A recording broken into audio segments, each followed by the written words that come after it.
mengi yanaongelewa sana leo hii, yanaongelewa kwa namna tofauti. Pengine tunayaweka haya kisiasa, lakini mwanasiasa wa kwanza alikuwa Mungu. Mwanasiasa wa kwanza alikuwa Mungu. Na siasa yetu kama binadamu tunasema kwamba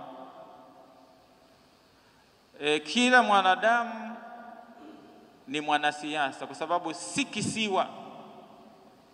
Hata kwenye familia kuna siasa, lakini siasa tunazoziongelea ni siasa gani? Sio za uadui. Taifa letu limeundwa, tukiangalia baba wa taifa alituweka katika misingi ya kupendana, ya kusaidiana, ya kukosoana kwa upendo. Alafu hata yule anayeongoza kujikosoa, kwa sababu taifa alijikosoa, alisema kabisa kwamba tutathimini muda huu tulioishi, tumeishije, tumekosea wapi, tujirekebishe.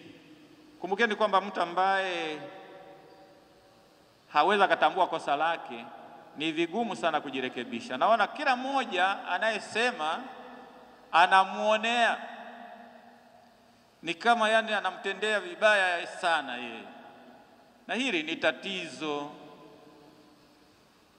Ndio tatizo hilo, kwa sababu kama anasikilizwa ni mahitaji ya mwanadamu huyu ambaye ana mahitaji ya kimwili, na bila tibiwe, na bila pumzike, lakini ana mahitaji ya kisaikolojia, kupendwa, lakini vile vile kusikilizwa, yale anayoyatamka, yale anayoyaeleza, ajieleze kwa nani.